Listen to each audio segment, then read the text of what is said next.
आप देख रहे हैं हक की आवाज। अब बात करते हैं उत्तराखंड की, जहां पर पानी की कमी से किसानों की फसलें सूखने लगी हैं। पिछले साल हुई कम बारिश और प्रशासन की ओर से पानी का इंतजाम न होने से किसान बर्बादी की कगार पर आ गए हैं। सबसे पहले देखिए यह खास रिपोर्ट। कुमाऊं में भयंकर गर्मी और पानी की किल्लत से यहां के हजारों किसान मुश्किल में हैं। तमाम खेत सूखे का शिकार हैं। कुमाऊं की हजारों हेक्टेयर भूमि सूखे की चपेट में है। हल्द्वानी और उसके आसपास के क्षेत्र में 25,000 हेक्टेयर पर किसान पानी की किल्लत के चलते फसल नहीं बो पा रहे हैं। लंबे समय से बरसात न होने से किसानों की जमीनें सूख गई हैं। सिंचाई विभाग की नहरें भी सूखी पड़ी हैं। घंटों तक बिजली न रहने से ट्यूबवेल से भी पानी नहीं मिल पा रहा है। पानी बिजली की मेन समस्या है। बिजली ना आने से, कटौती होने से इस वजह से ट्यूबवेलों की स्थिति खराब है। लो वोल्टेज ट्यूबवेल हैं और ट्यूबवेल विभाग ने ये स्पष्ट सर्कुलर जारी कर दिया अपने ऑपरेटरों को कि इनको किसानों को दिखा दीजिए कि अगर आपकी ट्यूबवेल की मोटर फूकती है तो हम इसको ठीक नहीं कर पाएंगे। पिछले साल की तुलना में इस साल 75% की बारिश कम हुई है, जिससे 50% फसल बर्बाद हो चुकी है। इस समय बारिश न होने के कारण धान की बुआई नहीं हो पा रही है और गन्ने की फसल भी 50% सूख चुकी है। इसके अलावा दलहन के फसल पर भी बुरा असर पड़ा है। इरिगेशन से सिंचाई होती थी, जब से नहरों को टूटी हुई हैं, बिल्कुल कैनाल का पानी आना बंद हो गया। रहा ट्यूबवेल में लो वोल्टेज आ रही हैं, नहरें जहां तहां टूटी हुई हैं, पानी मिल नहीं रहा। उधर सिंचाई विभाग की नहरें भी सूखी पड़ी हैं। सिंचाई विभाग हल्द्वानी और उसके आसपास के इलाकों में हर साल 25,000 हेक्टेयर जमीन के लिए 700 क्यूसेक पानी छोड़ता था, लेकिन इस बार सिंचाई विभाग के पास खुद पानी की कमी है। ऐसे में सिंचाई विभाग भी आसमान की ओर देख रहा है। अगर जल्द बरसात नहीं होती तो किसानों को इससे भी बुरा नुकसान उठाना पड़ सकता है। Bureau report, Mohan is line. तो किसान की आस सिर्फ और सिर्फ आसमान पर टिकी है और उन बादलों पर टिकी है, जिससे बार बार वो ये उम्मीद करता है कि जल्द ही ये बादल पानी बरसाएं और जो सूखे की स्थिति है ये कम से कम खत्म हो पाए। दूसरी तरफ सिंचाई विभाग है, प्रशासन है, जिसे बारिश के अभाव में पानी का बंदोबस्त करना चाहिए, लेकिन उनकी लापरवाही देखिए। वो भी सिर्फ और सिर्फ बारिश के भरोसे बैठे हैं। सिंचाई विभाग की जितनी भी नहरें हैं वो सब सूख चुकी हैं। कई अहम जगहों की बात करें जहां पर खेती खास तौर से की जाती है, जैसे कि लाल कुआं, हल्द्वानी, ऊधम सिंह नगर, रुड़की। ये 4 तस्वीरें आपके सामने हैं। चारों जगह देखिए, कहीं पर खड़ी फसल सूख चुकी है, कहीं नहरें टूटी हुई हैं, तो कहीं जो खेत हैं उनकी हालत इतनी खस्ता है गर्मी की वजह से, वहां पर कोई फसल उगाने की संभावना लगभग ना के बराबर हो चली है। सिंचाई विभाग की जो तमाम नहरें हैं वो बिल्कुल सूखी हुई हैं, उनमें पानी ही नहीं है। ट्यूबवेल अगला भरोसा है, लेकिन जब लाइट ही नहीं आती तो ट्यूबवेल से पानी कैसे मिलेगा?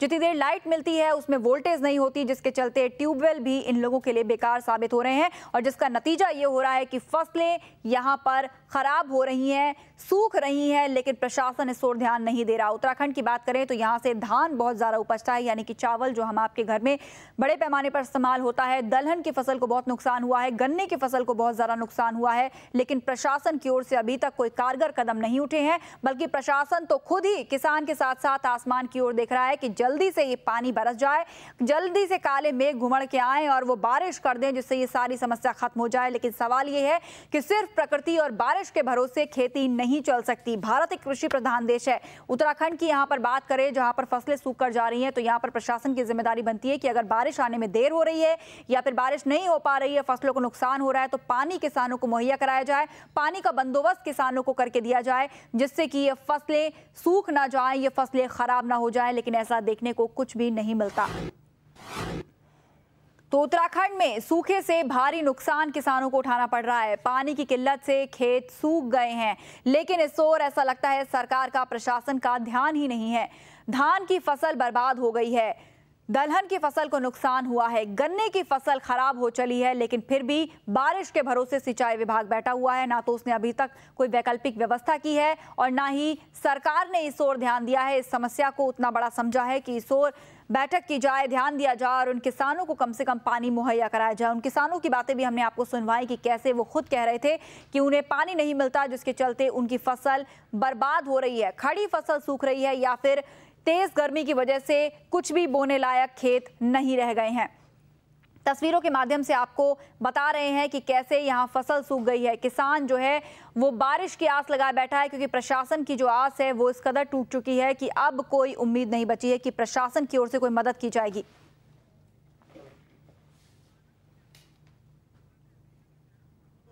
हमारे साथ आनंद शर्मा जी देहरादून से फोन लाइन पे जुड़ गए हैं, मौसम विभाग के निदेशक हैं। बहुत बहुत स्वागत है आनंद जी आपका। धन्यवाद। आनंद जी, उत्तराखंड की अगर बात की जाए तो यहाँ फसलें जो सूख रही हैं उस सब के कॉन्टेक्स्ट में हम ये समझने की कोशिश कर रहे हैं। कहा जा रहा है कि पिछले साल बारिश कम हुई थी, तो आम तौर पर जो पैमाना है या जो मापदंड है, कितने मिलीमीटर या कितने सेंटीमीटर यहाँ पर बारिश नोटिस की जाती है जो जरूरी होती है फसलों के पनपने के लिए, और मौजूदा स्थिति क्या है? हाँ, देखिए, कहते हैं पिछले साल तो वर्षा 2010 में और 2011 में तो बहुत बढ़िया वर्षा हुई थी जी, मानसून सीजन में भी जी। और आपका जो प्री मानसून भी रहा था जो 2011 में बहुत बढ़िया रहा था। इनफैक्ट समर जैसी चीज थी ही नहीं जी। इस बार जो है हमारा मेन प्रॉब्लम आ रही है वो है कि प्री मानसून शावर्स नहीं मिले हैं। अब देहरादून की बात कर लें तो देहरादून में करीब 50 मिलीमीटर के करीब मिली है प्री मानसून में वर्षा, और जो हमको इस बार मिली हार्डली 4-5 मिलीमीटर मिली थी जी। ऐसी जून की बात करें तो जून में हमको करीब 200-225 मिलीमीटर के करीब जी वर्षा मिलती है। और इस बार जो है पिछले मतलब कि पहले 20 दिन देखें जून के तो उसमें हार्डली 4-5 मिलीमीटर मिली थी, मगर 22 तारीख के बाद से कुछ जगहों में थोड़ी वर्षा में बढ़ोतरी हुई है। देहरादून में करीब 2-3 इवेंट अच्छे हो चुके हैं और कुल मिला के 60 मिलीमीटर के करीब वर्षा हो चुकी है। और आज भी एक बड़ी हमें जो है उसका स्पेल मिला, मॉडरेट थंडर शावर हुआ है, और अभी भी इस समय थोड़ा एक शावर हो रहा है जी। यानी कि जो स्थिति है फिलहाल, आप कह रहे हैं कि प्री मानसून शावर ना मिलने की वजह से इतने बड़े पैमाने पर नुकसान हुआ है, लेकिन अभी हाल ही में जो राहत देने वाली खबर आई है, कुछ जगहों पर बारिश हुई है, उससे कितनी उम्मीद लगाई जाए आनंद जी? कितनी संतोषजनक आप उसे समझते हैं अगर फसलों के लिहाज से देखा जाए? नहीं, देखिए, वो तो पहले से हमने ये कह दिया था, पिछले 1 महीने से हम रेगुलरली कह रहे थे किसान भाइयों को कि आगे वर्षा नहीं है, इसलिए आप खरीफ की बुआई मत कीजिएगा, खासकर असिंचित क्षेत्र में जहां पर सिंचाई के साधन उपलब्ध नहीं है वहां हम किसान भाइयों को हमने कह दिया था कि सिंचाई ना करें, मतलब कि बुआई ना करें।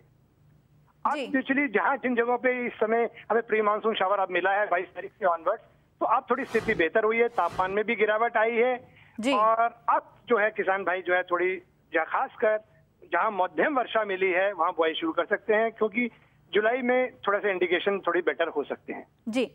फसलों के लिहाज से देखा जाए तो प्री मानसून शावर्स आपने कहा कि बेहद जरूरी होते हैं, तो कौन सी फसल को सबसे ज्यादा नुकसान होगा आनंद जी अगर प्री मानसून शावर्स बहुत कम होंगे?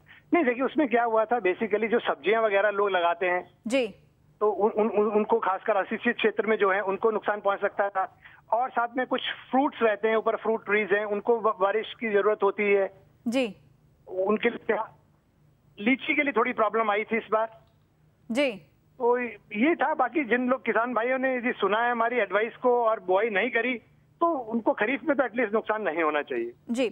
अब आनंद जी, उत्तराखंड एक ऐसी जगह है जहां पर पहाड़ी इलाके हैं, मैदानी इलाके हैं, दूर दराज के गांव हैं, क्षेत्र हैं, बहुत जगहों तक हो सकता है आपकी जो इन्फॉर्मेशन है या जो जानकारी है, जो आपका फोरकास्ट है, नहीं पहुंच पाता है। तो ऐसे में मौसम विभाग के पास किस प्रकार की सुविधा मौजूद है, कैसे आप लोगों से कनेक्ट रहते हैं ताकि ज्यादा से ज्यादा लोग इसके बारे में जान सके, समझ सके?